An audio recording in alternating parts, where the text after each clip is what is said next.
yo. Aïe, aïe, yo. Aïe, aïe, yo. Aïe, aïe. Oh dodo, je suis Yahweh.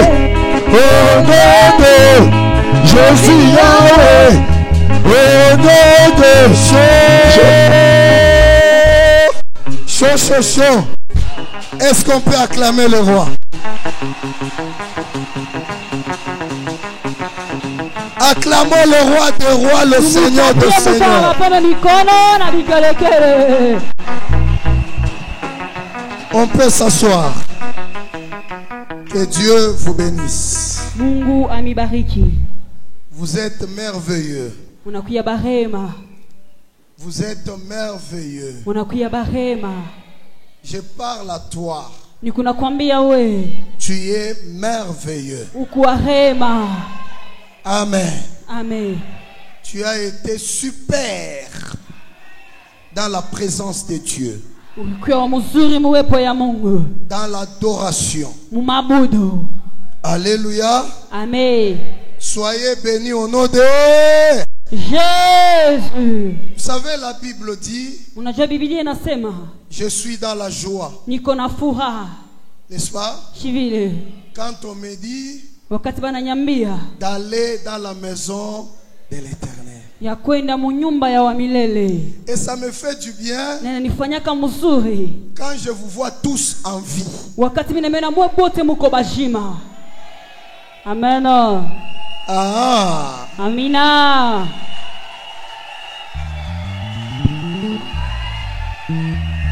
Alléluia. Amen.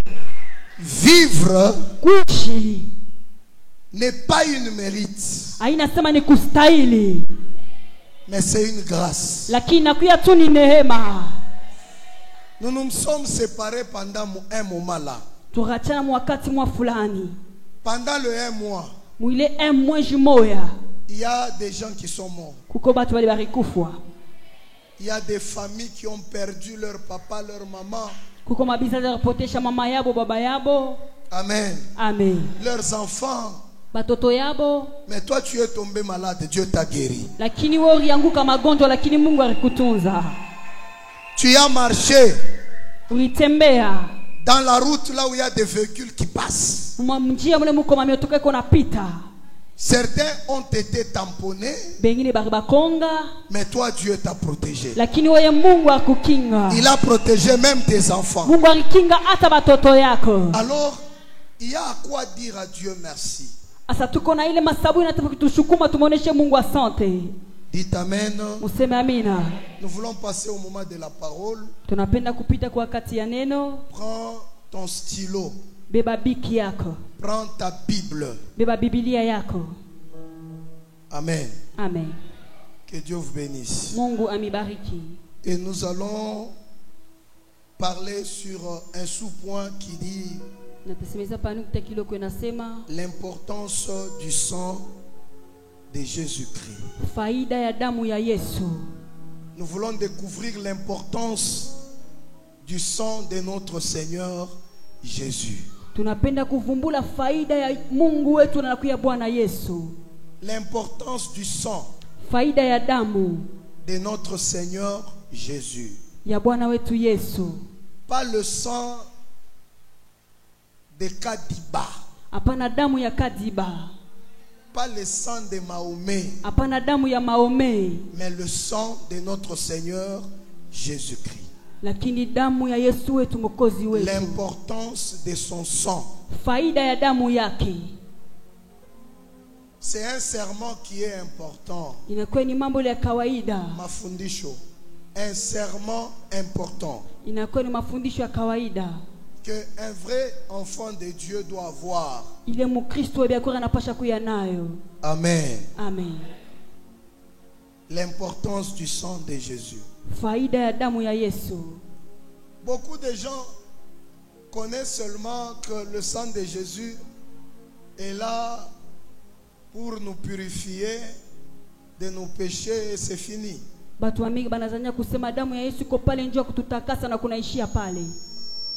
Une connaissent même pas la profondeur de l'importance du sang de Jésus. Abayu ata uketo ya maana ya damu ya Yesu. Même dans la prière, vous allez voir que si c'est le moment là où on dit chassons les démons, Ata wakati ya maombi mtaona mwile wakati banasema tuandame mampepo. les gens prient Bantu beko naomba avec force, na nguvu yote, avec courage. na nguvu yote, bidii yote. Mais quand on dit demandons le sang de Jésus, Lakini wakati banasema tulombeni damu ya Yesu, les gens ne prient pas bien. bantu baombake mzuri. Vous savez pourquoi? Mnajua ni njuu ya nini? Ils ne connaissent pas la valeur du sang de Jésus. Abajue bei ya damu ya Yesu. Amen. Amen. Ce matin, j'aimerais que tu puisses profiter de cet enseignement. Asubuhi leo napenda upate kupatia mumui mafundisho, Et que quelque chose se réalise dans ta vie. na kitu kimwa kifanike maisha yako.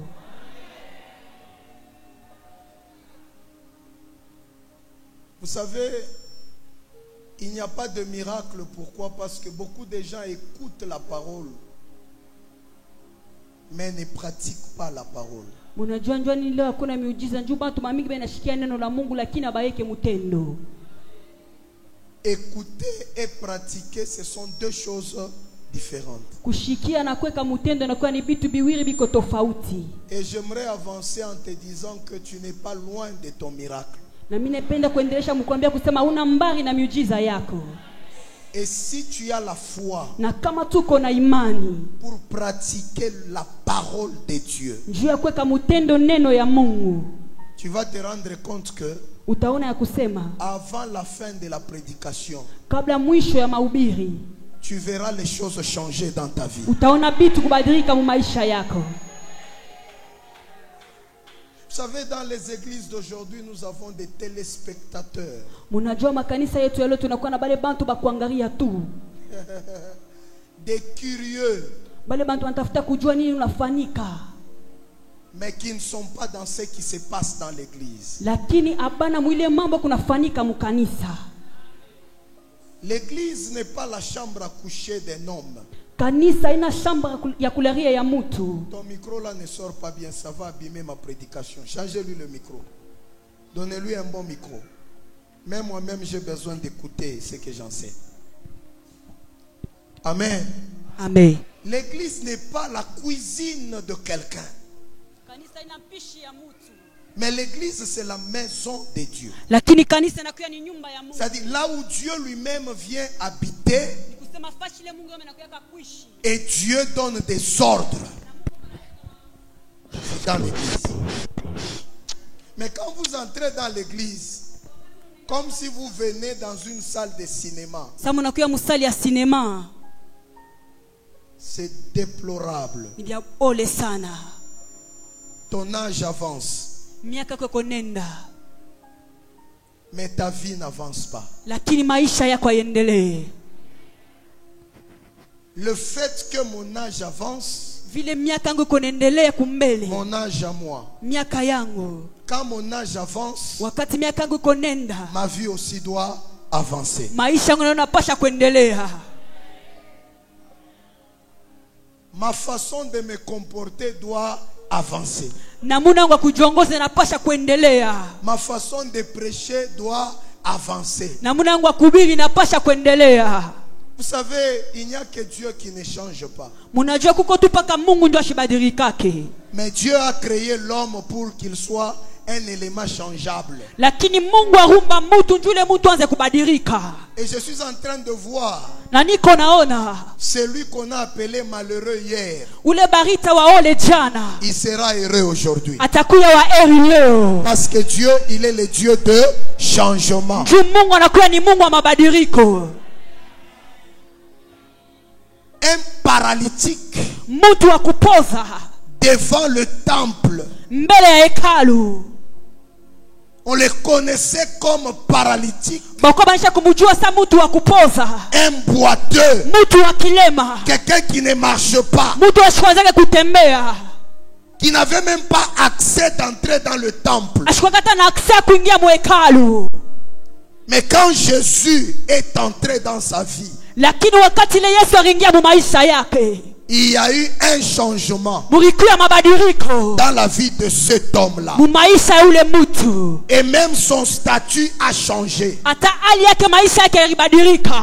Vous savez, le monde peut échouer, Mnajua dunia inaweza kushinda de te transformer. kukubadilisha.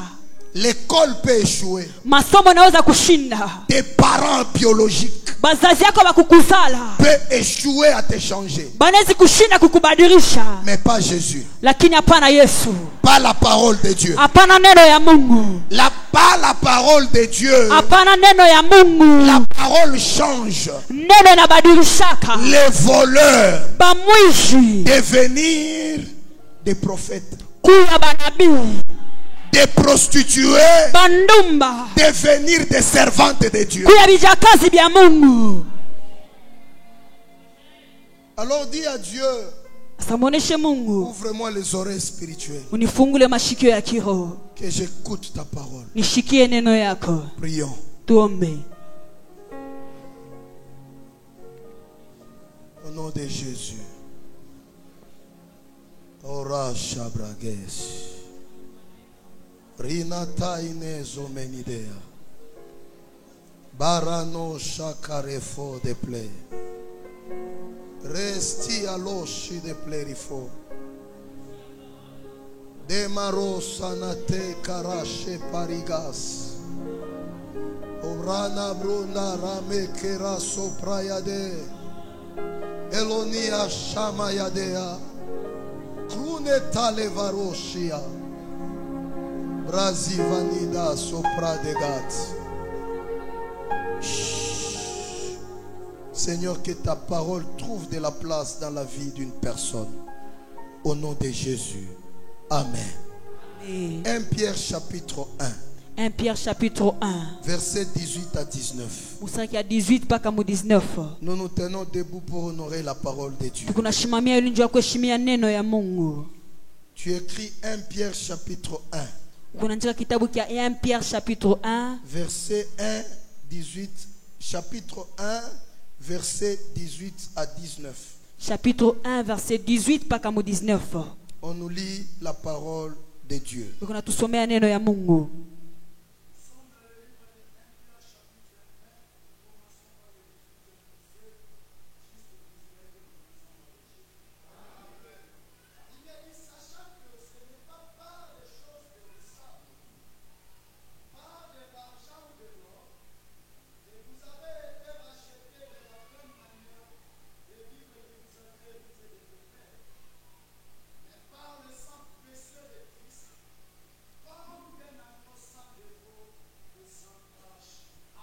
Amen. Parole du Seigneur. Neno ya Bwana.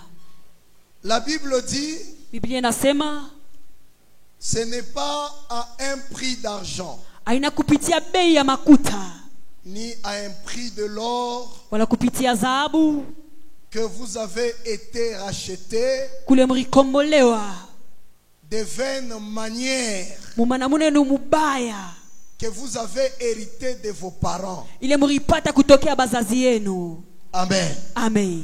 Ni l'or, Wala dhahabu ni l'argent wala makuta n'a pas racheté ta vie. haikukomboe maisha yako.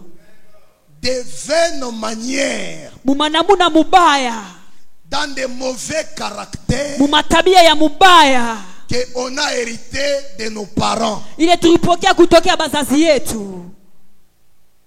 Chaque personne Kila mtu est issue d'une famille anatokea kama kizazi mwa fulani, dans lequel mukile kizazi il y a un père muko baba et il y a une mère. na muko mama,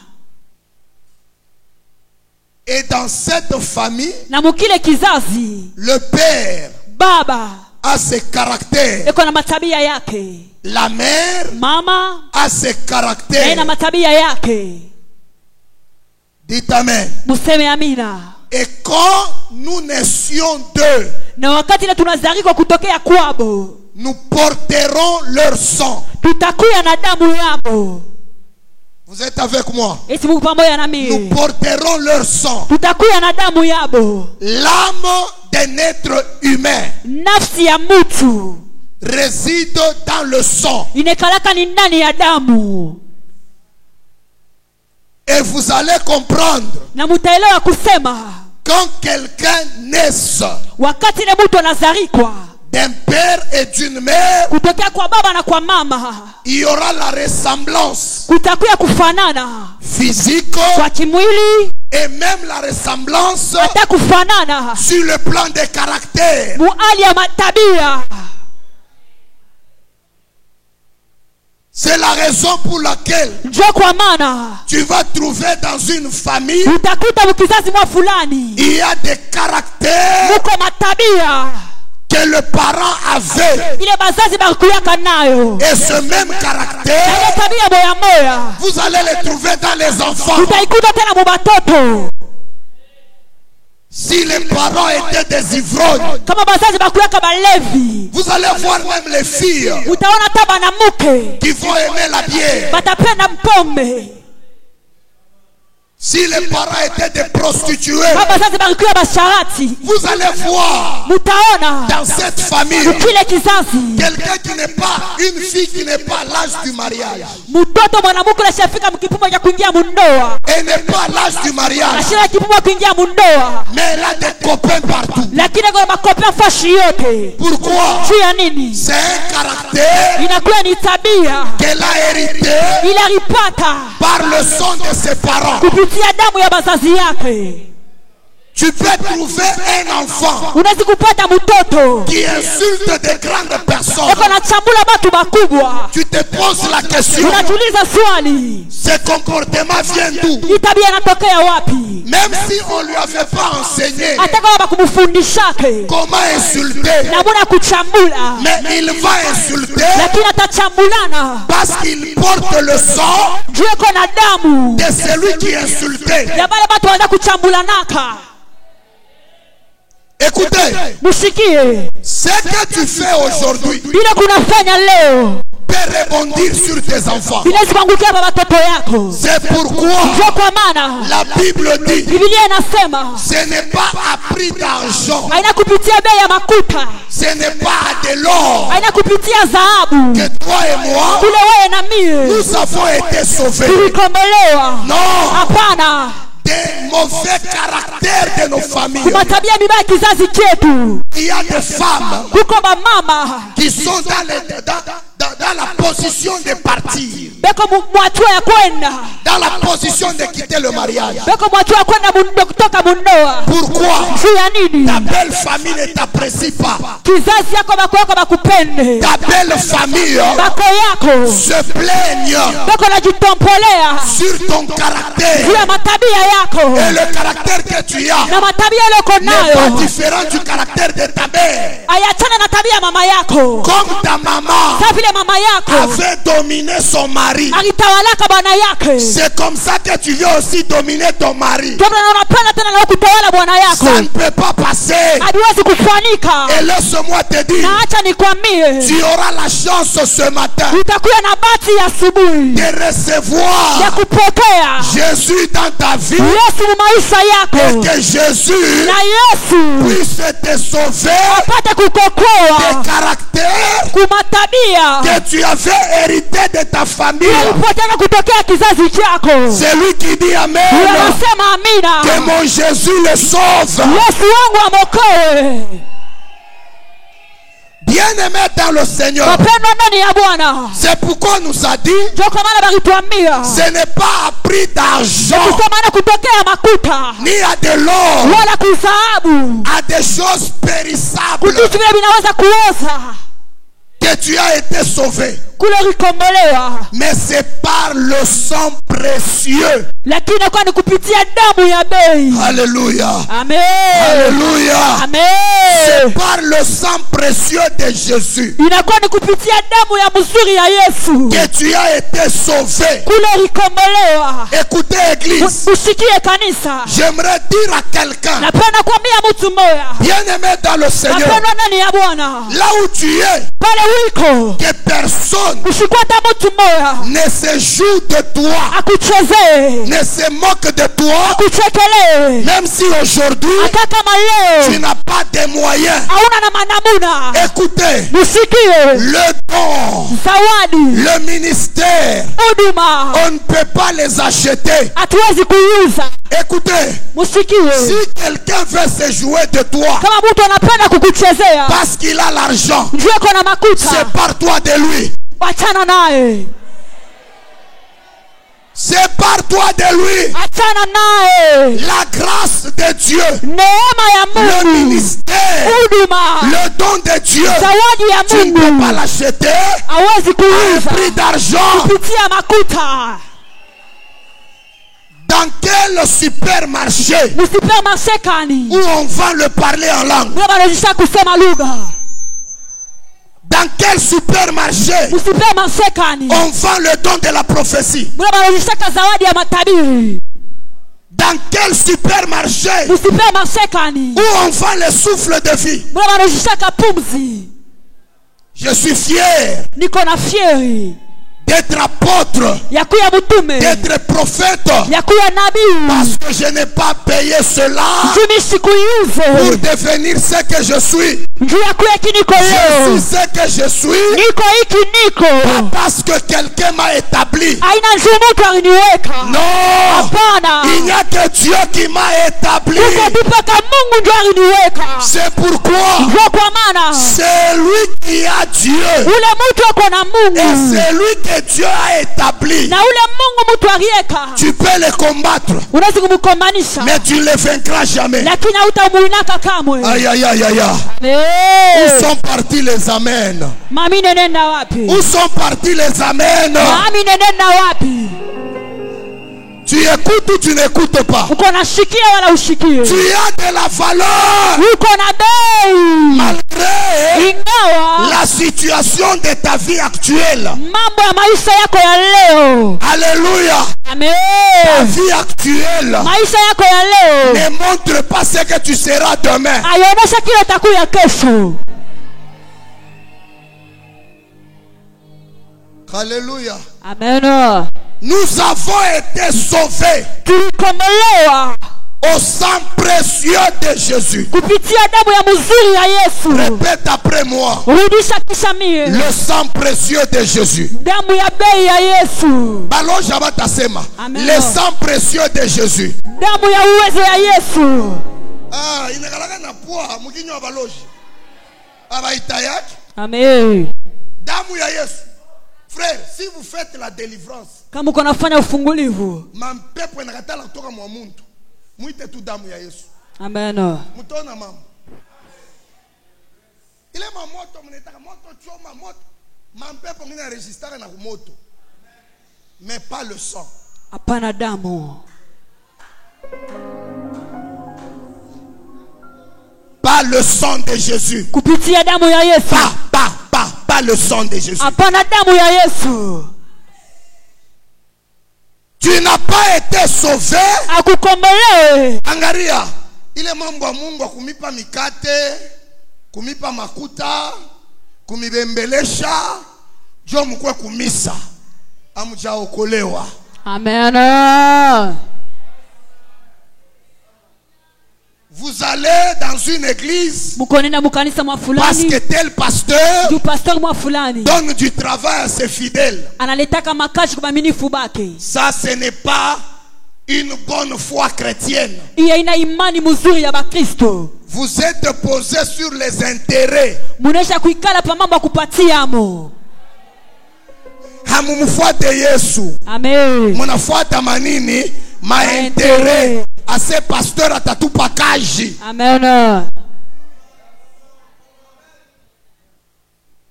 Mena kama unaona ke abakupe kaji, utafani?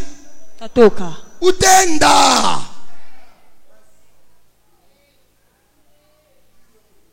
La vraie foi Imani ya kweli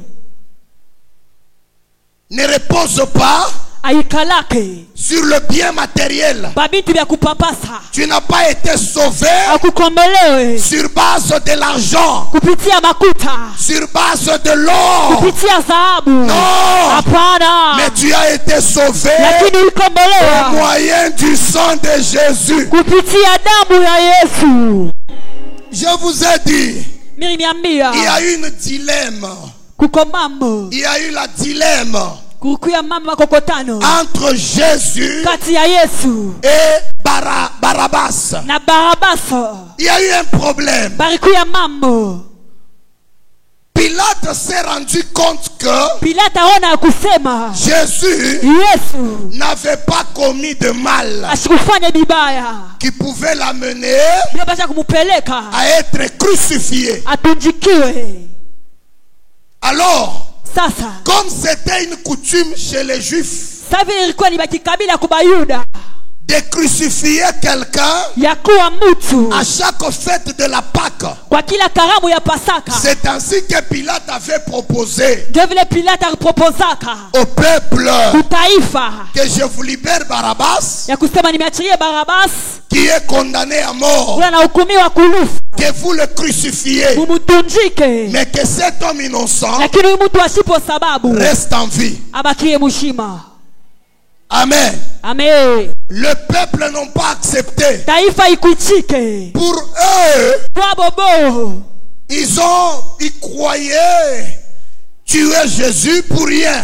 banza kwa minasa batamua Yesu kwa bure, Mais dans le plan de Dieu, lakini matengenezo ya Mungu il fallait que Jésus soit mort, ilibidishwa Yesu akufwe, que son sang coule. damu yake imwangike. Si on avait tué Barabbas, Kama bariwaka Barabas, le sang de Barabbas, damu ya Barabas c'est un sang du péché. inakuwa ni damu ya dhambi, Ça ne pouvait pas sauver l'humanité. haikupasha kuokoa ulimwengu. C'est pourquoi David a dit, Ndio kama na Daudi alisema, ma mère m'a conçu dans le péché mama yangu alinipata muzambi et je suis né dans l'iniquité. na mirzarika machafuko. Or Jésus Lakini Yesu n'était pas né de la semence d'un homme, asikuzalika kupitia mmeko ya mtu, parce que celui qui donne la semence ndio aletaka mmeko pour avoir les enfants, ndio kupata batoto, c'est l'homme. inakuwa ni mwanaume. Mais la femme, Lakini mwanamke elle porte la semence de l'homme. anachungaka tu mmeko ya mwanamume, Et c'est cette semence na inakuwa ni ile mmeko qui donne la vie à un enfant. inaletaka bushima kwa mtoto. Or Marie Lakini Maria est tombée enceinte. alichukua mimba. La grossesse de Marie, Mimba ya Maria c'était Dieu lui-même ilikuwa ni Mungu yeye mwenyewe qui a fait l'amour avec Marie. ulipatanaga kimwili na Maria. Mais c'est ce que la Bible dit. Ndio vile Biblia inasema, C'est par la vertu du Saint-Esprit inakuwa ni kupitia uwezo wa Roho Mtakatifu que Marie est tombée enceinte. kule Maria alichukua mimba. Qui est le Saint-Esprit? Nani anakuwa Roho Mtakatifu? C'est Dieu. Inakuwa ni Mungu. C'est bien lui qui est le Saint-Esprit. Inakuwa ndio Roho Mtakatifu. C'est Dieu qui a couché avec Marie. Inakuwa ni Mungu ndio alipatana kimwili na Maria. Et Marie Na Maria est tombée enceinte alichukua mimba pas d'un homme, hapana kupitia mtu, pas la grossesse d'un homme, hapana mimba ya mtu, mais la grossesse d'un Dieu. lakini mimba ya Mungu. Ton amen est trop bas. Amina yako iko ya chini, Ça ne concerne que toi. inakuwa tu mipaka yako. Écoutez-moi bien. Munishikie mzuri, C'est pourquoi njoo kwa maana le sang de Jésus, damu ya Yesu c'était un sang pur. ilikuwa ni damu ya sasa. Le sang de Jésus, Damu ya Yesu c'était le sang d'un Dieu. ilikuwa ni damu ya Mungu. C'est pourquoi Njoo kwa maana quand Jésus était à la croix, wakati Yesu alikuwa kumsalaba, lorsqu'on voulait vérifier wakati balipenda kuangarisisa qu'il était mort, kama mtu yakwera alikufwa, on a pris la lance, balibeba mushale, on a pénétré ça dans la poitrine de Jésus. banamutonga yo mumbavu. Celui qui a pénétré la lance, Ule alimutonga ile bukuki, il avait un œil qui était borne. akweka na richo mai kwanza kekona. Ça veut dire quoi? Nikusema nini? Damu ya mwili hicho ilikuwa inaweza kufua. Amen. Richo moja ilikuwa ya kufua. Amen. Me anabeba mshale anaenda kutwanga mumbavu ya Mungu. La Bible déclare, Biblia inatangaza l'eau et le sang coula, mai na damu ikamwangika, et le sang na damu est tombé sur l'œil qui était borne. ilianguka pale kichwa kikwanze kona. Tout d'un coup, Mara baya pale l'autre œil jicho a lingine été guéri, lilipuziwa, et le militaire, na ule askari il s'est retrouvé alijikutanisha guéri, anatuziwa et il s'est jeté par na terre. akajitupa chini. Il a dit, cet homme Anasema huyu mtu était innocent, alikuwa bila et sababu, cet na huyu homme, mtu il est Dieu. anakuwa Mungu. Cet homme, il est Dieu. Huyu mtu ni Mungu. Pour Jésus, Juu ya Yesu tu ne peux pas acclamer comme ça. hawezi kupika mikono hivi. Ngaria mikono yako.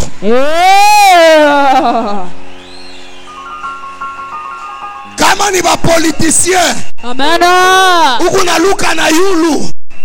Mais pour Jésus, Lakini juu ya Yesu regarde comment tu acclames. angana mloko napika mikono. Le borne, Ule mtu asipokona kichwa moya il a reçu la guérison. alipokea matunzo. Pourquoi? Juu ya nini? Le sang de Jésus Damu ya Yesu n'est pas un sang d'un homme. haina damu ya mtu. C'est pourquoi Ndio kwa maana il fallait que Barabbas ilibidishiwa Barabaso soit aussi libéré achiliwe au travers le sang de Jésus. kupitia damu ya Yesu. Je suis venu dire à quelqu'un, Na kuyakwambia mtu moya, même si tu étais condamné à mort hata kama kwamba kuhukumiwa à kulufu cause de ton péché, kwa ajili ya dhambi yako, aujourd'hui, le leo sang de Jésus damu ya Yesu a le pouvoir inakuwa na mamlaka d'effacer la mort ya kuzimisha et de lufu faire entrer la vie en na toi. kuingiza uzima ndani mwako. Ya, ya, ya, ya, ya, ya, ya, ya, ya, ya, ya.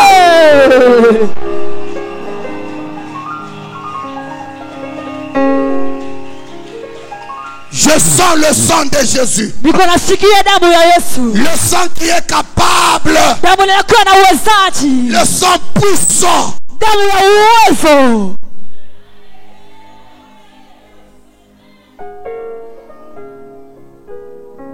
Aïe, aïe, aïe, aïe. Amen. Aïe, aïe, aïe, aïe, aïe, aïe. Amen. Je n'ai pas cru à un homme.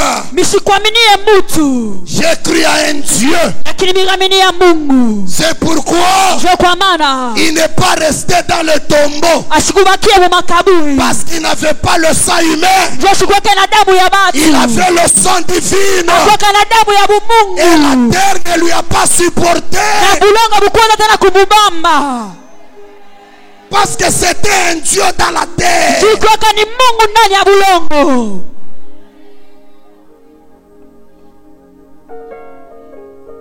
Bien-aimé, le sang précieux de Jésus. Upendwa, damu ya bei ya Yesu.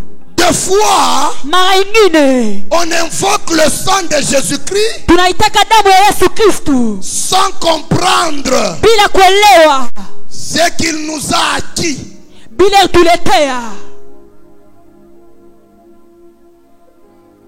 On ne comprend pas Atuelewe même la puissance hata uwezo qui est dans le sang de Jésus. ile kwa ndani ya damu ya Yesu. On ne comprend pas. Atuelewe. Si Pierre a dit, Kama Petro alisema on n'a pas été racheté atukukombolewe par de l'or, kupitia par dhahabu, de l'argent. kupitia makuta. Parce que l'or Juu dhahabu et l'argent na makuta ne peut pas changer le caractère de quelqu'un. habiwezi kubadilisha tabia ya mtu.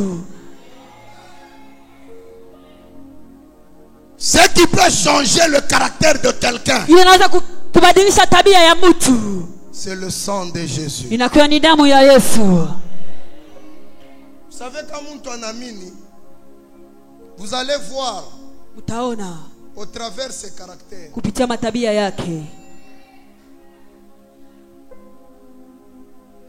Kuamini kama tu mtu damu ya Yesu inashuka inamubamba, vous allez le constater. Mutaiona mwenyewe na macho.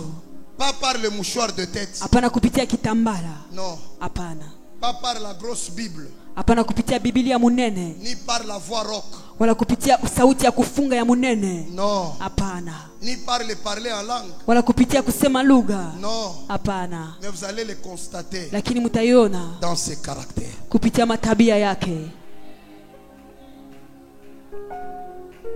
Frère, tous on était comme toi. Mpendwa, shaba tutokuyaka sawehe, Brutal. bama nguvu nguvu, Païen. bapagano.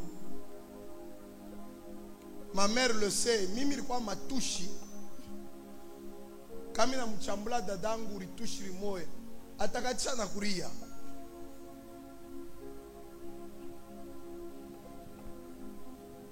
Papa, niritushi. Takuchambula. Utaria journée mujima. Tasaka ni bukonvi. Ni bukonvi. Paka bantosha ta damu. Les caractères de la famille. Matabia ya kizazi. Mais quand Jésus est venu, Lakini wakati Yesu alikuya, le sang de Jésus est entré. damu ya Yesu iliingia. Le sang de Jésus a commencé à changer les caractères. Damu ya Yesu ikaanza kubadilisha matabia.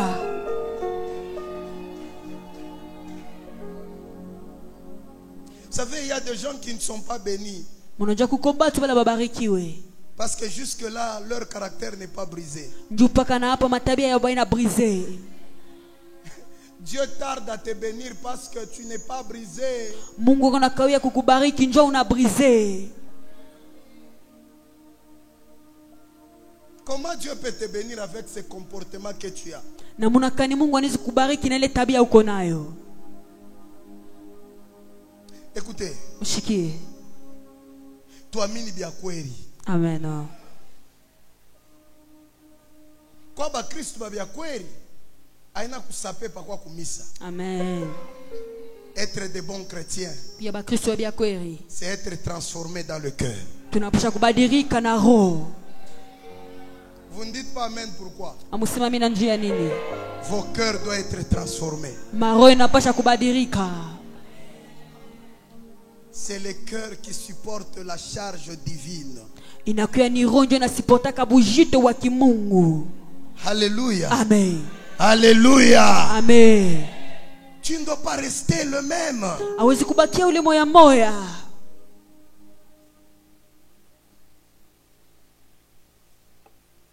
Unafundisha tina batoto wako buvoyou. Papa tout moi vient tout voyou unafundisha batoto wako buvoyou. Ngaria takusapui la petit. Un papa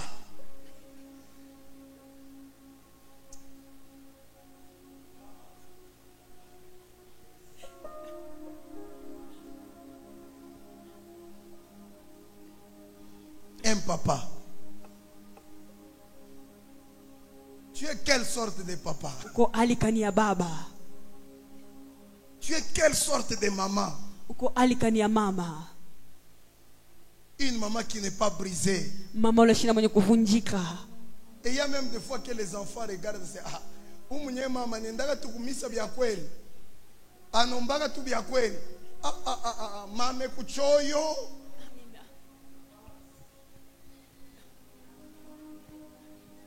Il y a des papas dans leur ménage, ils ont des noms. Kuko baba manyumba batu basha bapanga majina.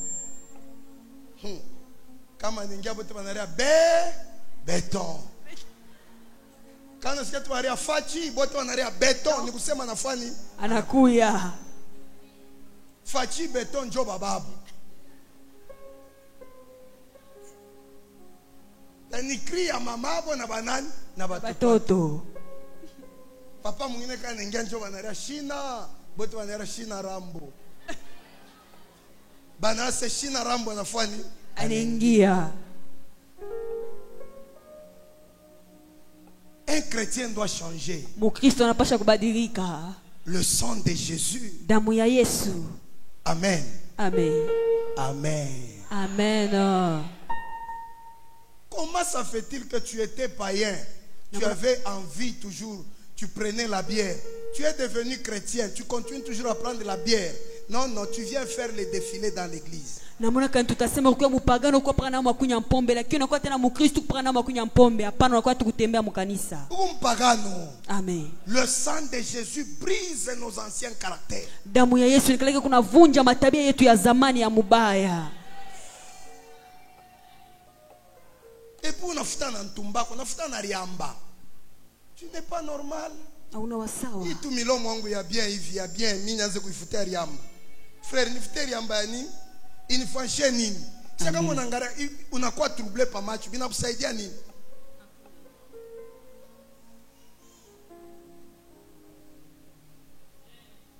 Binakusaidia nini? Hakuna. Le sang de Jésus brise nos anciens caractères. Damu ya Yesu nikake kuna vunja matabia yetu ya zamani ya mubaya. Ma caractère ya bwempoli, ya bulevi, ya bundumba, ya bongo, ya buvoyou, ya mashimango. Kukubantume kumashimango, pakinyo sa pa dactylo. Utona sa ni pa clavier ya machine. Unasema kabinini. Paka wewe kuexpliquer, au ikalake kimya. Amina. Seka wenjo na yuaka mambo yote. Amen.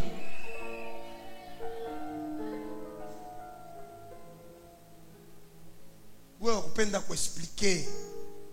Unaona mtu akupenda kusema sema sana shiko sake bongo. Amen. Umwambie kuna Yesu ase Yesu bamba ko kinywa yangu imbanga yangu ni bamba ko Yesu damu yako ingie mkinywa. Amen. Si useme Yesu bamba ko damu yako ingie mkinywa.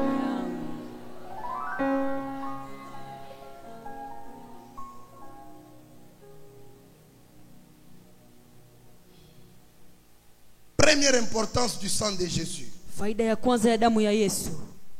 Grâce au sang de Jésus-Christ, kupitia damu ya Yesu nos péchés sont pardonnés. mazambi yetu yanasamehewa. Car ceci, Kwani hii ça c'est ce que Jésus avait dit. injo Yesu ilisemaka. Ceci est mon sang, Hii ni damu yangu, le sang de l'alliance, damu ya agano qui est répandu pour plusieurs ilimwangika juu ya batu ba mingi pour la rémission de péchés. juu ya kusamaha kwa mazambi. Matthieu chapitre 26, Matthieu chapitre 26 le verset 28. verset 28. C'est ce que la Bible dit. Je le Biblia inasema C'est-à-dire grâce au sang de Jésus, ni kusema kupitia damu ya Yesu tes péchés te sont. mazambi yako Alléluia. yanasamehewa. Alléluia. Le verset 28, Mstari wa 28 Matthieu 26. Matthieu 26. La Bible dit, car ceci est mon sang, Biblia inasema kwani inakuya damu yangu, le sang de l'alliance qui est répandu pour plusieurs damu ya agano ilimwangika juu ya batu ba mingi pour la rémission des péchés. juu ya usamaha wa mazambi. Jésus n'est pas mort pour rien. Yesu ashikukufe bule. Le sang de Jésus n'a pas été versé pour rien. Damu ya Yesu akumwangike bule. Mais le sang de Jésus Lakini damu ya Yesu a été versé ilimwangika pour le pardon de nos péchés. juu ya usamaha wa mazambi yetu. Jusqu'à maintenant, Kusema paka na hapa sasa tu as la grâce uko na neema d'être pardonné ya kusamehewa de tout le péché kumazambi que yote tu as déjà commis. inaisha kufanyaka. Amen. Amen. Dieu n'aime pas le péché, Mungu asipendake zambi, mais il pardonne les pécheurs. lakini anakalaki kona samehe batu ba mazambi. Amen. Dieu Mungu n'aime pas le péché, asipendake zambi, mais lakini il pardonne anahumiaka les pécheurs. ba mazambi. Cela veut dire quoi? Natafuta kusema nini? Dieu n'est pas content Mungu asina na furaha à te voir kukuona wewe à chaque moment kila mara à pratiquer le péché. ya kufanya zambi. Si tu vois un voisin qui dort, bouge-le Kama unaona vazini wako kwa nalo mtenkeshe et dis-lui ici il n'y a pas de lit. na muosha kusema mama mna bitanda. Dieu n'aime pas le péché, ashipendake zambi, mais il pardonne les pécheurs. lakini alikaka nahurumia batu ba mazambi. Dieu peut te pardonner. Mungu anaweza kukuhurumia. Et quand Dieu te pardonne, Na wakati Mungu anakuhurumia, il oublie anasabwaka le mal que tu as fait. bibaya bila ulifanya. Dans le temps jadis, Wakati ya zamani, quand le peuple commet le péché, wakati ile taifa inafanya zambi, il fallait immoler un agneau. ilibidishiwa kuwa mwana mpunda. Amen. Amen. On immole l'agneau Banaua mwana kondoo et on verse le sang. na banamwanga damu. Il y avait un deuxième bouc Kukwaka mbushi mwingine wa pili qu'on était en train de libérer. ule banazaka kuachiria, Il part dans le désert. anenda muchangwa Le bouc Azazel, buka zazelo pour le pardon des péchés. njo usama wa mazambi. Regarde-toi d'abord. Ujangalie mbele, Offrir, kutoa tu ne sais pas. aujue, La dîme, tu ne chekumi donnes pas. auletake, Le vœu, tu mazveu n'accomplis pas. auitimizake. Amen. Amen. Tu ne participes même pas à la construction de l'église. Auletake matanju ya majengo ya kanisa. Et si tu existais à ce temps-là, Na kama wanataka kuishi mwile wakati ya zamani, tu allais déjà mourir à cause de tes péchés. upashaka kufa njuu ya mazambi yako. Parce que pour pardonner le péché à cette époque-là, Njuu ya kurumia zambi mwile wakati ya zamani, il fallait quoi? ribidishiwa nini? Il fallait quoi? Ribidishiwa nini? Il fallait le sacrifice. Ribidishiwa sadaka. Il fallait apporter les boucs, Kuleta faire les bambuji, sacrifices, kufanya masadaka, verser le sang kumwanga damu, pour que ton péché soit pardonné. juu zambi yako isamewe. Mais quand Jésus est venu, Lakini wakati Yesu alikuya, il a été le sacrifice. alikuya sadaka, Il a versé son sang à la croix alimwanga damu yake pour kumusalaba, que toi et moi, juu wewe na nous mimi soyons pardonnés. tupate kupata usamaha, Pour que nous soyons pardonnés. juu tupate usamaha. Tout le monde Batu bote fuyait la présence de Saul. baza kukimbiaka uwepo ya Solo. Pourquoi? Juu ya nini? Saul était un meurtrier. Solo alikuwa ni muuaji, Il tuait les gens. anza kuua batu, Il persécutait l'église. anza kupomona makanisa. Amen. Amen. Mais les jours qu'il s'est rencontré avec Jésus, Lakini ile siku alikutana na Yesu, amen, amen, il n'a pas gardé la même identité. ashikuchunge identite yake moya moya. Dieu lui a donné le nom de Paul Mungu amukaburia njina ya Paulo, et même son caractère avait changé hata tabia yake ibadirikaka, et Dieu avait pardonné ses péchés. na Mungu alisameaka mazambi yake. Et Paul Na Paulo a commencé à servir Dieu. akaanza kumutumikia Mungu. Il n'est pas encore tard, mon frère. Ayakuya muretard, Toi qui as trompé les jeunes filles d'autrui, worilanda batoto ya benye banamuke que tu vas les épouser, na kusema utabaoa, tu les as déviergés unababikira et tu les as abandonnés. na unabacha. N'est-ce pas? Amen. Toi qui as fait avorter les femmes d'autrui, Woritoshesha mamimba babibi ya batu n'est-ce pas? chivile, Toi qui as fait des avortements prémédités toi-même, woanza kutosha mamimba sana, tu es là dans l'église. uko hapa mukanisa. Alléluia. Amen. Toi qui as chassé les enfants de ton mari Worifukusha batoto ya bwana yako à la maison. kunyumba. Bien-aimé, ce n'est pas facile Upendo aina de kiepesi voir une marâtre qui garde les enfants de son mari kuona maratre kuna chunga batoto ya bwana yake et qui les traite au même pied d'égalité que ses propres enfants qu'elle a mis au monde. eko na bachunga pamoja bale batoto alizala mutumbo yake. Ce n'est pas donné à tout le monde. Aipewe kwa mutu yote. Il y a des enfants aujourd'hui qui sont dans la rue. Kuko batoto leo beko mabalabala. Pourquoi? Juu ya nini? Parce que leur marâtre les a chassés. Juu maratre wabo bibi wa baba ya bandama.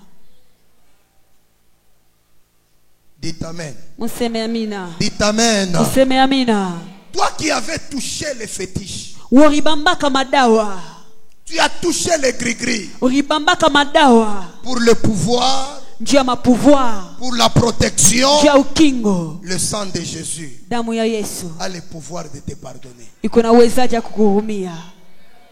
Peut-être ta vie est bloquée Saa zingine maisha yako inafungiwa parce que tu n'as pas encore fait recours au sang de Jésus. ni njoo yaita damu ya Yesu. Parce que tu n'as pas encore accepté de te repentir, d'abandonner, de te repentir de tes péchés. Njoo yaitika kuacha na kutubu mazambi yako. Et quand quelqu'un se repent, Na wakati ile mtu anatubu, vous savez, Dieu le pardonne unajua Mungu anamhurumiaka. et le sang de Jésus vient le sanctifier. Na damu ya Yesu inakuwa inamutakasa. Il devient vierge Anakuwa wa sasa devant le Seigneur. mbele ya Mungu. Il devient agréable Anakuwa devant Dieu. mbele ya Mungu.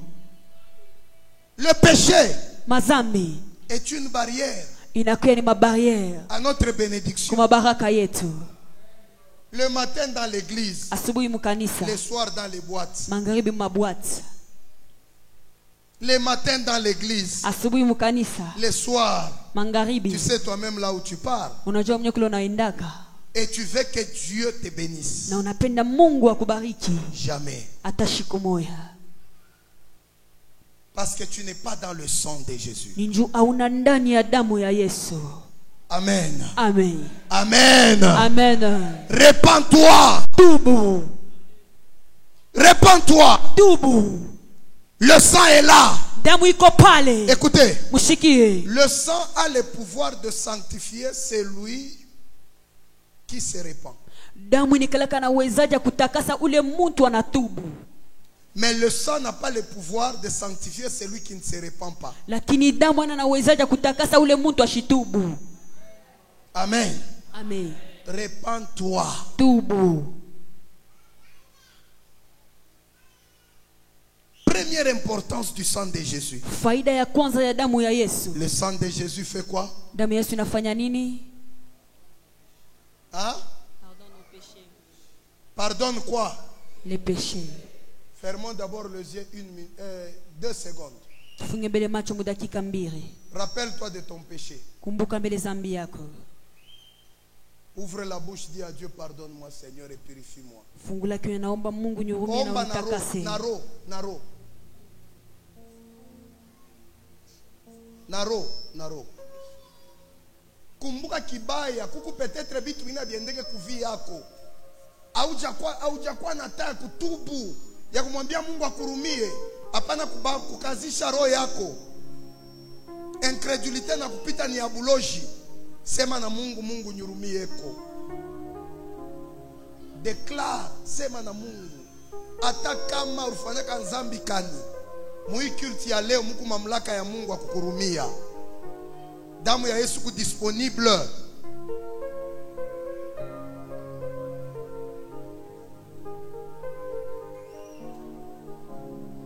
Erada shakara basanta. Ibarosh temaneta luparidash. Ivrade somenidea. La rechide. Alléluia. Au nom de Jésus, amen. Tu peux acclamer le Seigneur. Unaweza Mungu mikono.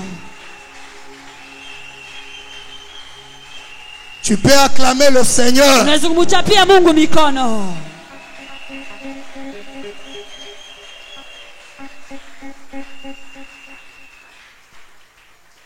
Vivez dans la sanctification. Mwanze kuishi ndani ya utakaso. Vivez. Mwishi.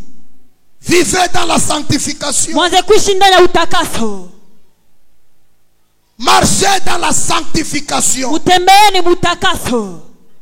La Bible dit, Biblia inatangaza, sans la sanctification, bila utakaso, nul ne verra le Seigneur. hakuna mtu atamwona Bwana. Ule mtu ashishi mudamu ya Yesu ashitamuona Mungu. Amen.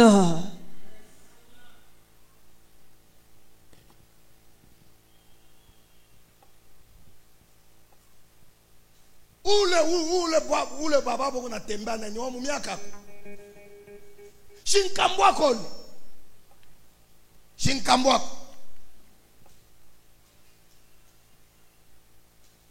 Wena we ule bwana uko natembea ni shika toto wako.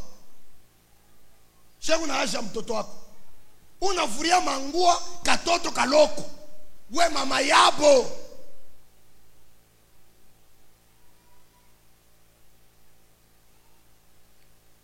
Hamutasema amen. Mshikevi mkanisa mnakuwa kimya.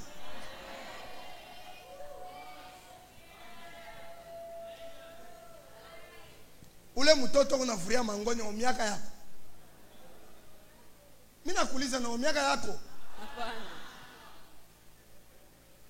Wako wa 45 na katoto kabenyewe. Kama 83. Unafanya kwa nini?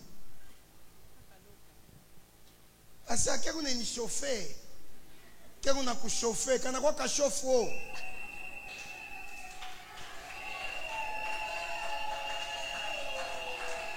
Amina. Amen. Vous n'arrivez pas à supporter la vérité. Regardez comment vous êtes agité. Au lieu de s'asseoir et de regarder devant et d'écouter la parole, tu deviens agité. Pourquoi tu es agité? Répands-toi. Le royaume de Dieu est proche. Répands-toi. Jésus revient bientôt.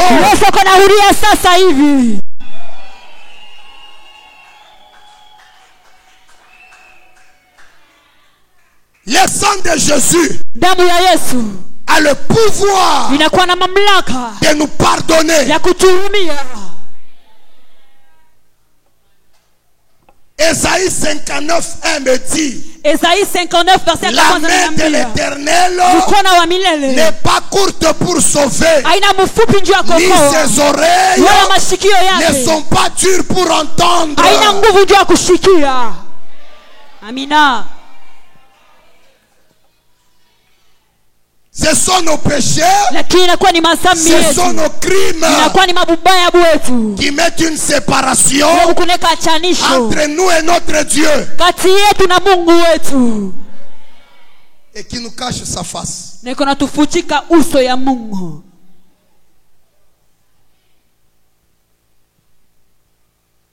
Tu sais, si tu es dans la sanctification, tu n'auras pas à chercher les mots de parler en langue sur ta bouche. Ça va venir de soi. Si tu marches dans la sainteté, ta prière sera automatique. Tu ne vas pas commencer à sentir la lourdeur dans ta prière. Tu seras libre, léger.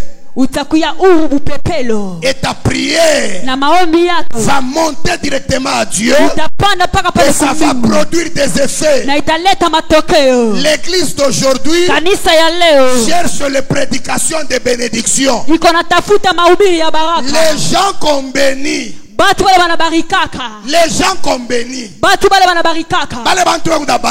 les gens qu'on bénit ne sont pas bénissables. Ils ne sont pas bénissables. Pourquoi? Parce qu'ils vivent dans le péché. Amen. Vous serez bénis, mais vous n'êtes pas bénis. Vos vies vont changer, il n'y a pas de changement. Dieu va t'élever, il n'y a pas d'élévation. Où est le problème? Le problème, ce n'est pas l'apôtre. Le problème, c'est ta manière de marcher avec Dieu. Comment tu marches avec Dieu? Est-ce que tu marches dans la sainteté? Est-ce que tu marches dans le sang de Jésus? Je vous assure, kama utembe mutakaso taisha makanisa. Amen. Utengia na muneo. Amen. Na ba muchebe nchana utengia frère. Amen. Tatokela na apostolo. Wetu muntu nakomela mba pentekotiste ndo katokele apostolo. Binaza je. Muntu mwina se dia ba pentekoste mina bichoka mina fia kurudia mu ba témoin. Na se yo Yesu wangu. Mu ba témoin.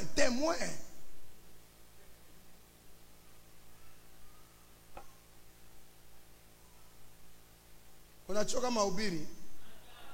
Yeye ula nakimbia. Dites amen. Amen. Acclamons le Seigneur. Amen. Déclare après moi, c'est ma Bwana Yesu.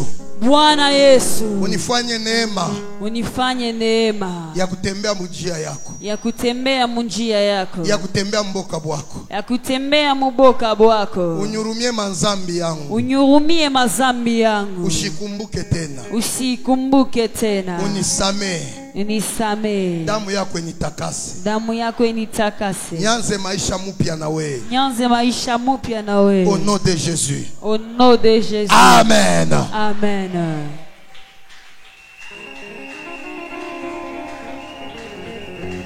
Et vous savez, Na mnajua il y a un vent nouveau qui vient de commencer avec toi. kuko mpepo mpya inaanza na wewe. Celui qui dit Amen sentira le vent nouveau. Unasema mimi natasikia mpepo mpya. Il y a un vent nouveau qui va te localiser. Kuko mpepo mpya takubamba fashi ile wiko. Il y a un vent nouveau qui va te localiser. Kuko mpepo mpya takubamba fashi wiko. Tout ce qui était bloqué Vyote vilikuwa vya vont kufungiwa. se débloquer d'eux-mêmes. Vitafunguka vya vinyewe. Ça va se débloquer de soi. Vitakumbuka vya vinyewe. Alléluia. Amen. Est-ce que je bénis quelqu'un? Eti niko na bariki mtu moyo. Deuxième importance du sang de Jésus. Faida ya pili ya damu ya Yesu. Le sang de Jésus Damu ya Yesu donne la vie inaletaka bushima à ceux kubale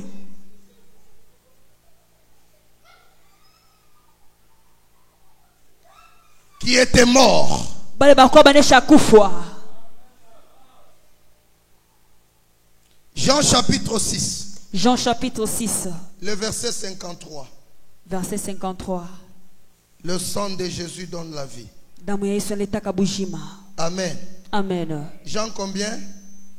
Verset 53. La Bible dit quoi? Yanasema nini? La Bible dit, Jésus leur dit en vérité, Yesu akabambia mubya kweli. je vous le dis, Mina miambia si vous ne mangez la chair kama mnakula mwili du Fils de l'homme, ya mwili wa mutu, ya mwili ya mutu, du Fils de l'homme, ya mtoto wa mutu, si vous ne buvez son sang, kama mnakunya damu yake, vous n'avez point la vie en vous-même. amuna na bujima ndani yenu mwe benyewe. Kama mkurie mwili yake, amkunye damu yake.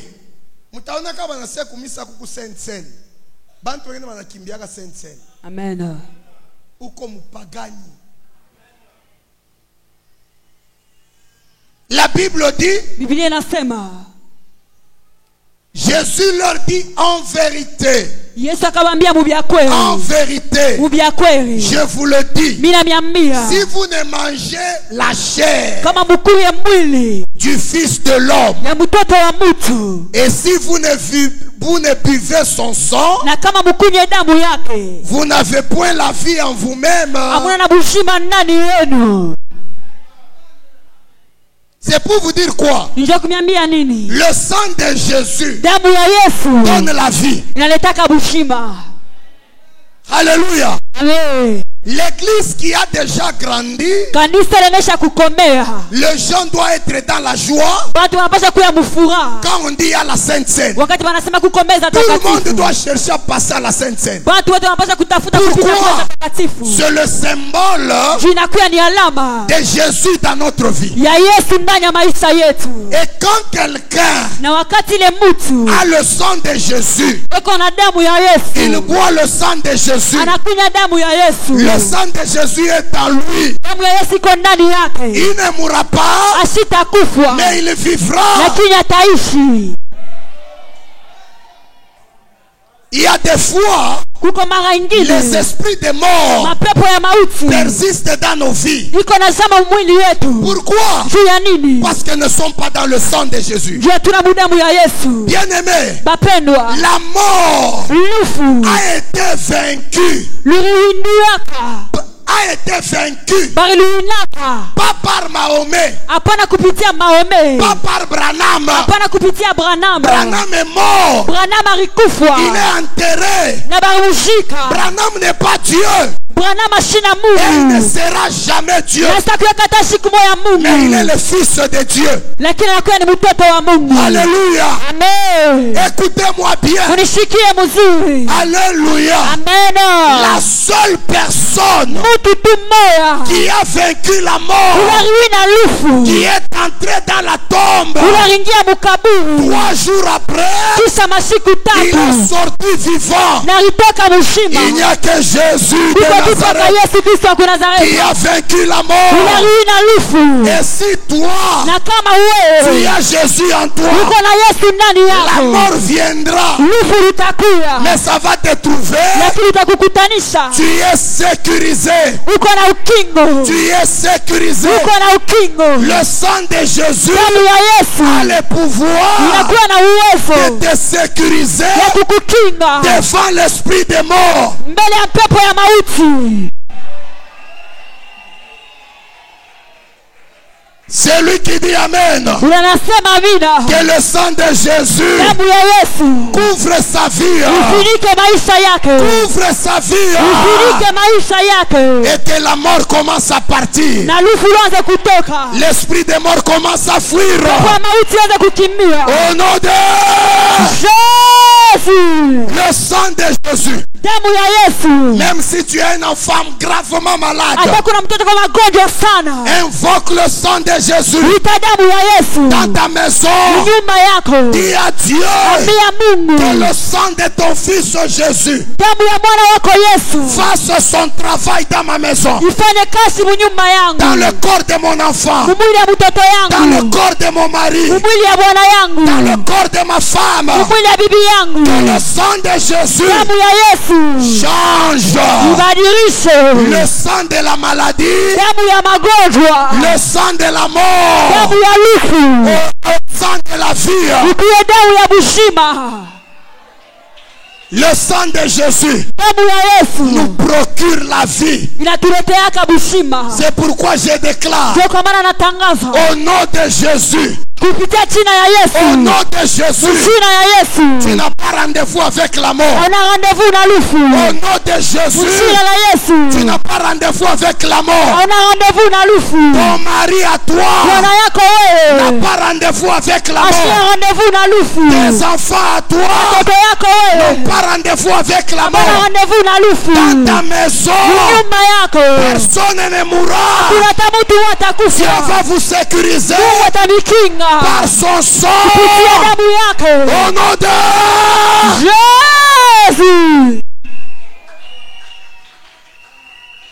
le sang de Jésus Damu ya Yesu a le pouvoir. inakuwa na uwezo. Troisième rôle du sang de Jésus. Kazi ya tatu ya damu ya Yesu. Le sang de Jésus Damu ya Yesu nous permet inaturuhusuaka de demeurer ya kuishi en Jésus-Christ ndani ya Yesu Kristo et d'être dans la communion na kuya mushiriko avec lui. pamoja na Mungu. Toujours Jean chapitre 6, Paka Jean chapitre 6 verset 56. verset 56.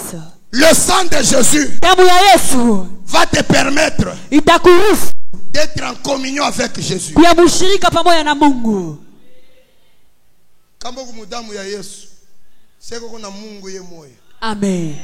Et la Bible dit si Dieu est pour nous, Lakini Biblia inasema kama Mungu ako juu yetu qui sera?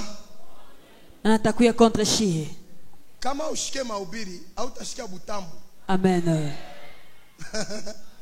Damu ya Yesu iko natufanya shie tunakuya pamoja na nani?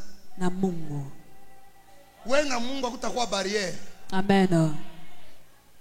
Sasa Mungu kama yuko na wewe, ula takubamba, Ni nani? ula takuwa Ni nani? ula takuloka Ni nani? Ana Bego nakuwa na kutufinya pa mashingo. Unalota na ba mari de nuit, na ba femme de nuit parce que hauna ndani ya damu Ya Yesu. Bantu ba mingi leo benafika mkanisa, kitubuyo kinesha kuisha. Amen. Basha kulomba na damu ya Yesu. Jana ningia sa mkanisa wa mwisho.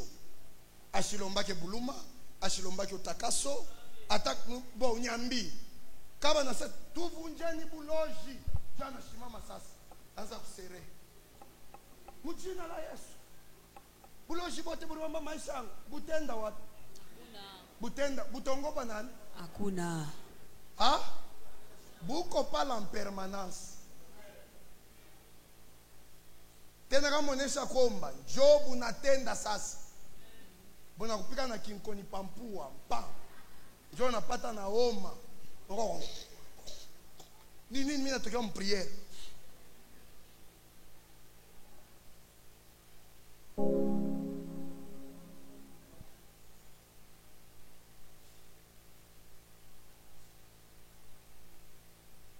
Acte 20-28. Le sang de Jésus est le moyen par lequel Jésus a racheté l'église. Inakuya njia ile Yesu alikomboa kanisa. Quatrième importance. Faida ya 4. Dites amen. Mseme amina. Kanisa ilikombolewa kudamu ya nani? Ya Yesu.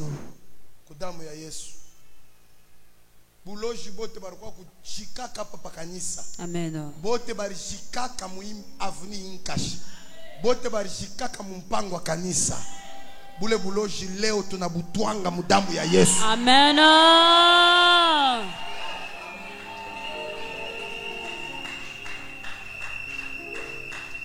Tunabutwanga mudamu ya Yesu. Amen.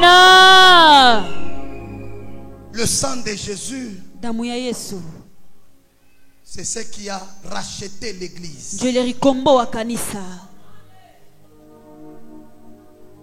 L'église a été rachetée au prix du sang de Jésus. Kanisa ilikombola kupitia bei ya damu ya Yesu. C'est pourquoi il ne faut pas jouer avec l'église. Ndio kwa maana pasha kucheza na kanisa. Amen. Jésus a payé un grand prix pour que l'église existe. Yesu alipa bei munene ndio kanisa ikuyeko. Et malheur à celui qui peut détruire l'église de Dieu. Ole kwa ule mtu anaweza kupomona kanisa ya Mungu. Malheur à celui qui peut combattre l'œuvre de Dieu. Ole kwa ule mtu anaweza kumbanisha kazi ya Mungu. Jésus a payé un grand prix Yesu alipa bei munene pour que l'église puisse exister. ndio kanisa ikuyeko. Amen.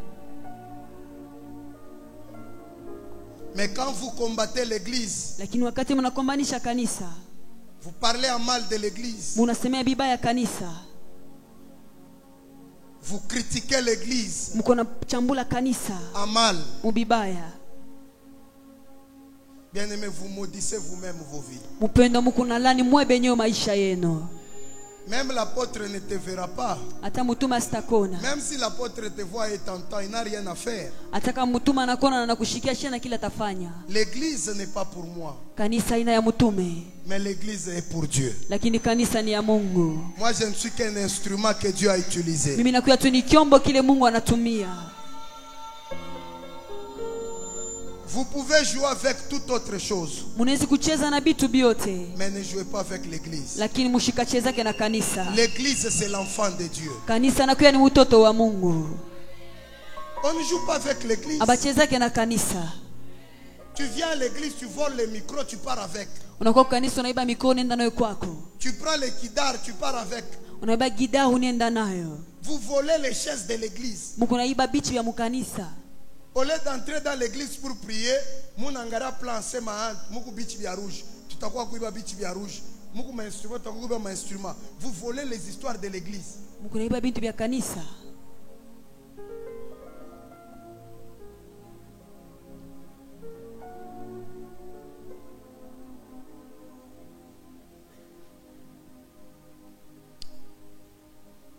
La sixième importance du sang de Jésus.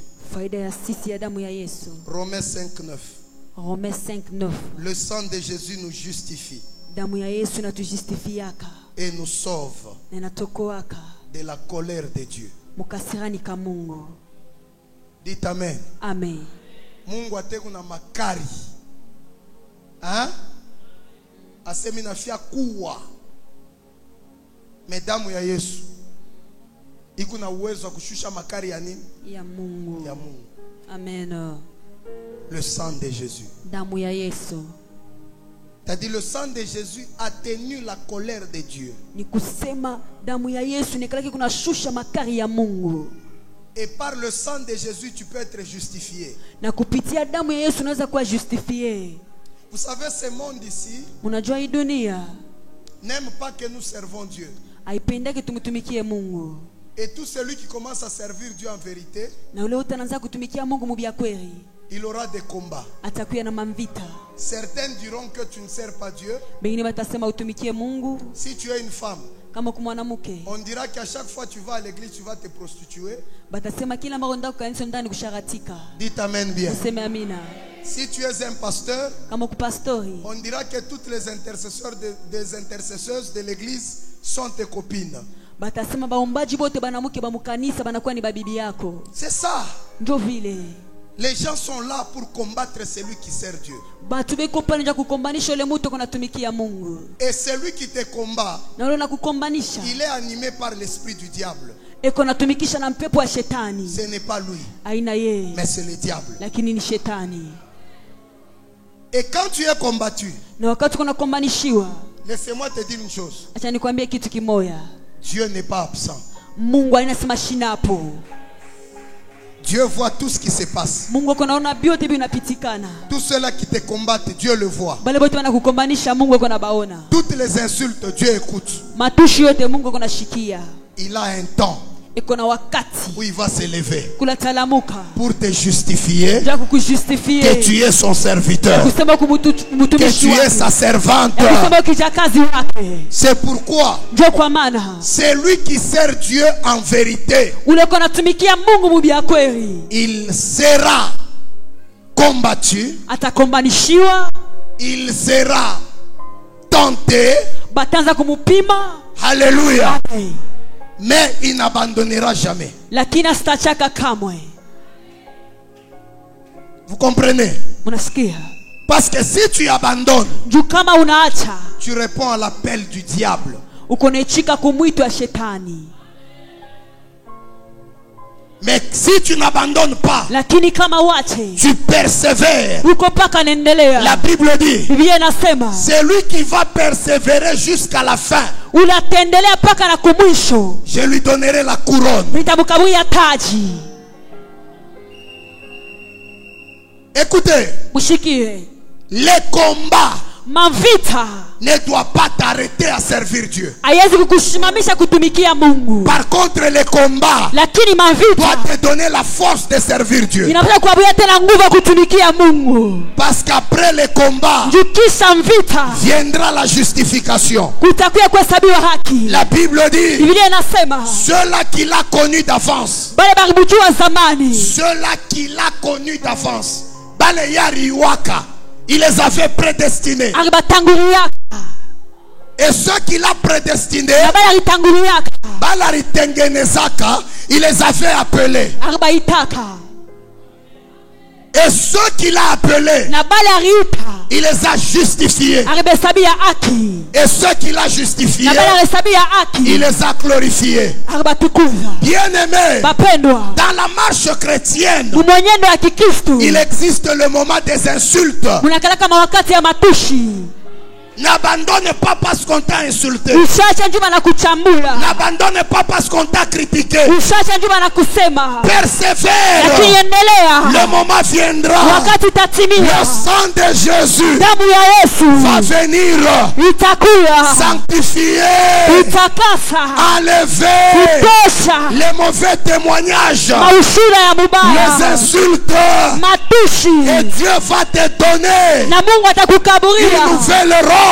kanjo ya sasa, La robe de la gloire. kanjo ya utukufu, La robe de la kanjo ya justification. kuhesabia haki. Lorsque tu vas passer, Wakati utapita, tout le monde dira, watu wote watasema celui-ci, huyu c'est un enfant de Dieu. ni mtoto wa C'est Mungu, un homme de Dieu. anakuwa ni mtumishi wa Mungu. Batoto ba Mungu beko nashikia. Amen. Na batoto ba Mungu batasema amen. Amen. La justification Kuhesabia haki vient après les insultes. kuna kuweka kisha matushi. La justification Kuhesabia haki vient après la tentation. kuna kuweka kisha kuwe kukupima. Je n'abandonnerai pas.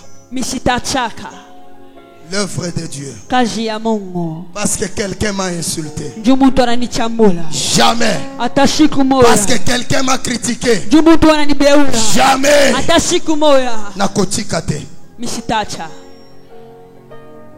Paka bale bantu bamoya beko na kuchambula leo, kesho batatwanga magoti. Amen. Asema papa utombe Mungu. Amen. Bale beko na kuchambula leo, kesho batakuwa kukonkola kwako. Amen. Banasema banatuambia sema mkubwa wako njoo anabebaka bantu kukamua. Amen. Utusaidie kona shia tuingishe kazi. Amen. Bale na kuchambula leo. Amen. Hapana kuacha bya Mungu juu ya matushi ya bantu. Amen. Muntu anawakia muntu. Amen. Sema mbele Mr. Chaka bya Mungu. Mr. Chaka bya Mungu. Bapande bashuke shita chaka. Bapande bashuke Mr. Chaka. Garia baloji abaseme. Baloji bako hivi. Sema shita chaka bya Mungu. Shita chaka bya Mungu.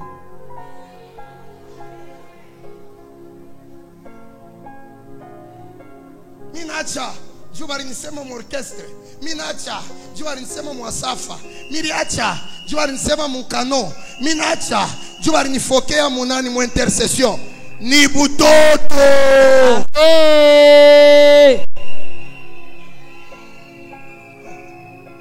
Yu hauna kunatumikia. Amen. Job anasema tamu nasema. Atamu na chambula. Amen. Mon rédempteur. Mukombozi wangu. Il est vivant. Eko mzima. Il s'élèvera même le dernier. Natalamuka hata wa mwisho.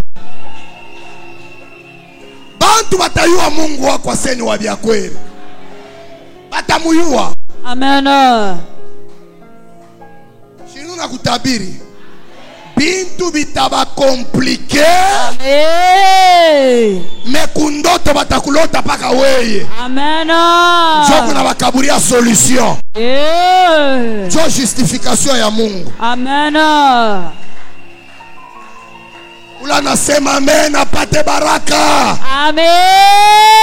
Mungu anze kukujustifie mu quartier yako. Amen. Mungu akujustifie mu mariage yako. Amen.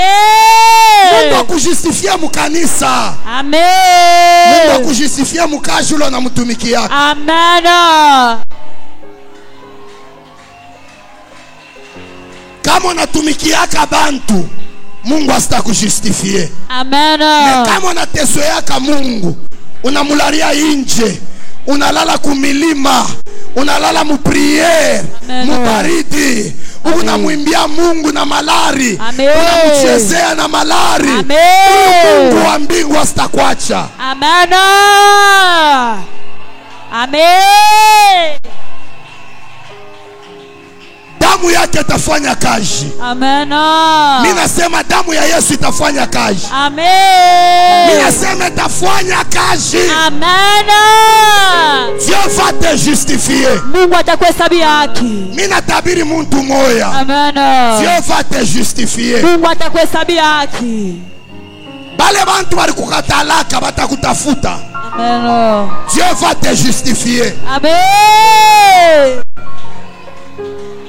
Ula nasema amen nge mu justification ya Mungu. Amen.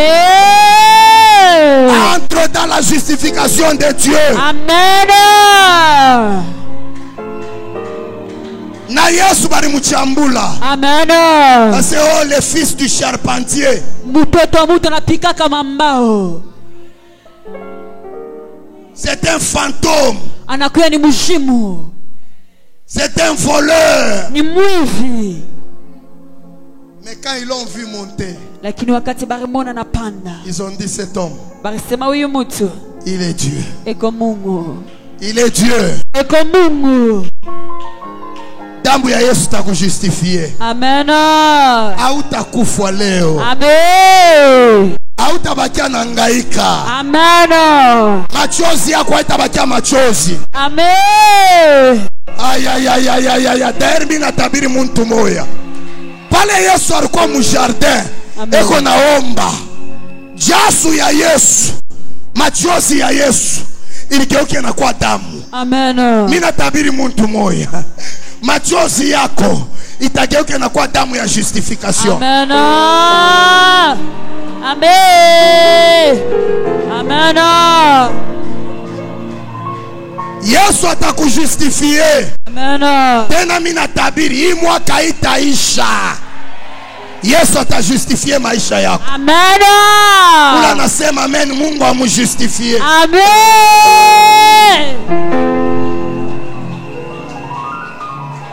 Wewe barisema unaendaka kufanya bundumba kukanisa. Amen. Watoto wako wanaenda kufanya bundumba kukanisa. Huyu Mungu barichambula. Ala mtu ajustifie maisha yako. Amen. Mungu aingishe watoto yako mu mariage. Amen. Bapate mandoa ya valeur. Amen. Denge mu mandoa ya bei. Amen. Huyu Mungu barichambula njuu yako. Amen. Akuheshimisha, akupe kazi ya bei. Akupe kazi ya bei. Amen. Ula nasema amen, anza kupokea justification. Amen. Mungu ndio anatujustifiaka. Amen. Bantu batakupikia mikono busubuhi, magharibi batageuza, magharibi batakuchambula.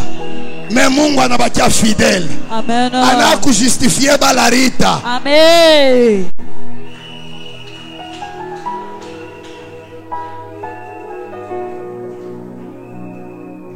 Dieu va te justifier. Mungu atakuhesabia haki. Je sens l'onction de la justification. Minasikia upako ya kuhesabiwa haki. Ceux qu'il a connus d'avance. Balarijua mbele. Ceux qu'il a connus d'avance. Balarijua kumwanzo. Il les avait prédestinés. Arbatanguriaka.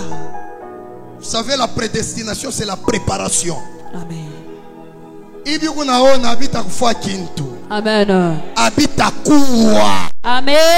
Abita kujika. Amen. Mungu alikupreparaka njuu ya hii mambo. Amen. Acha uzarikwe. Hapana kusema utakufwa. Amen. Utabiwina bila hivi mambo vyote. Amen.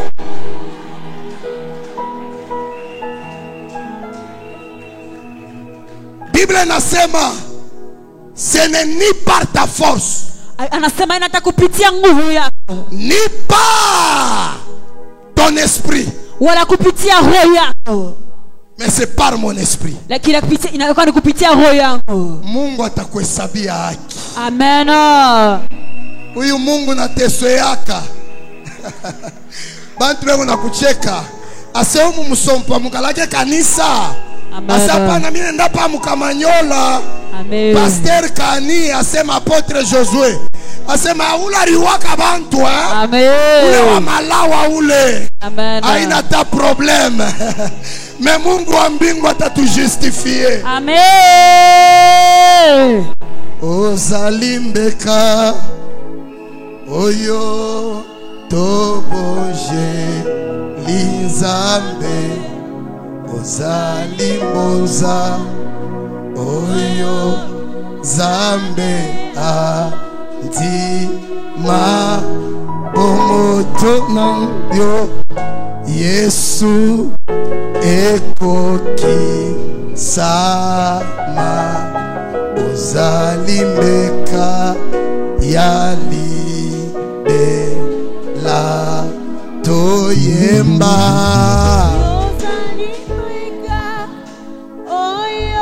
Imba tu bien, imba bien.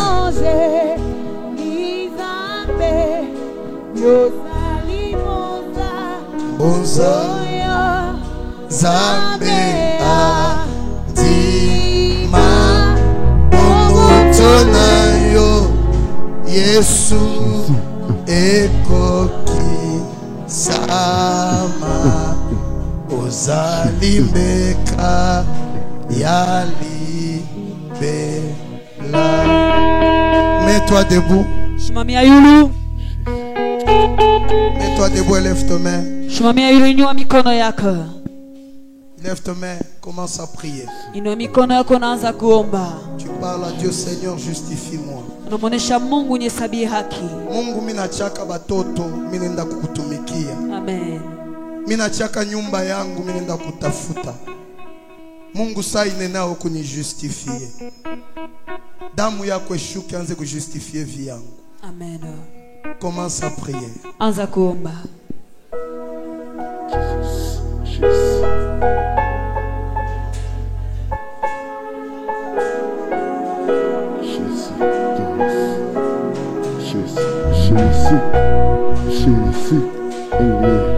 Jésus, Amen. Jésus.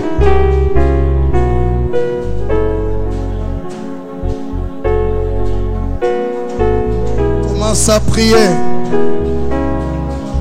Rianda raba sheta ya masata. Ebra sota raba shea. Rekona shiabaka.